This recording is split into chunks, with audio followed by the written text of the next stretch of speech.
Well, you're right that introspection is out and outrospection is in, but we are still living in an age of narcissism. So are you sure that outrospection is in? Well, I think of the 20th century as the age of introspection, partly due to Sigmund Freud and Oprah Winfrey.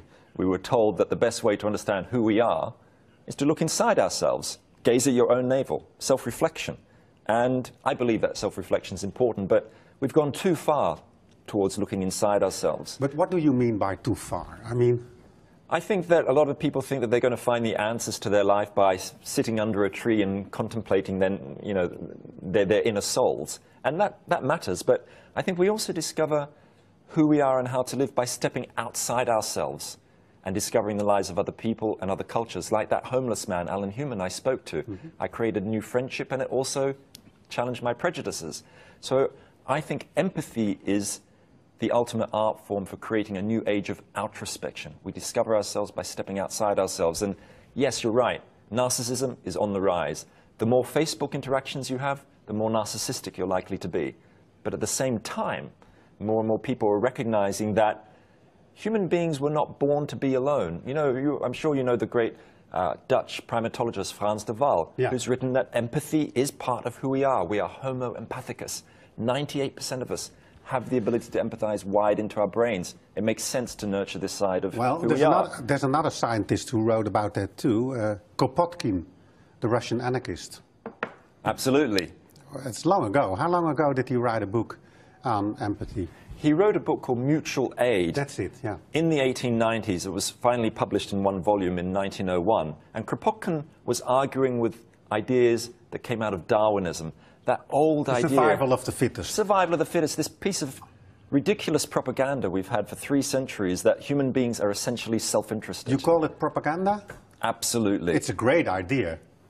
You might think it's a great idea, but it's absolutely false in the sense that what modern neuroscience has told us is that human beings, of course, we're partly self-interested and we're individualistic creatures, but we are also empathic creatures. It's part of who we are. It's woven into our DNA. And it's crazy to just think that and to organize our social institutions on the idea that we're just competitive creatures. We all know that, as I saw in my children, this naturally comes to us, this ability to see things from other people's points of view, to connect with them, and it matters to us. Aristotle told us we're social animals. Let's not forget that. I want to show that photograph again, a photograph of the old woman. And then you can tell us, who is she and what do we see? There she is. That is a photograph of one of America's most famous product designers, Patricia Moore. And you wouldn't believe it, but in that photo, she looks like an 85-year-old woman. She's actually 26 years old. She's 26. And why did she transform herself? What happened was that about 30 or 40 years ago, actually, she was in a meeting with some male designers at a very famous New York design firm called Raymond Loewy, and they were talking about something kind of boring, the design of a refrigerator door. And she said to one of the senior partners, a man, she said, you know, couldn't we design the refrigerator door so it could be opened easily by an older person with arthritis? And this male senior partner said, you know, Patricia, we don't design for those people. And this made her very angry.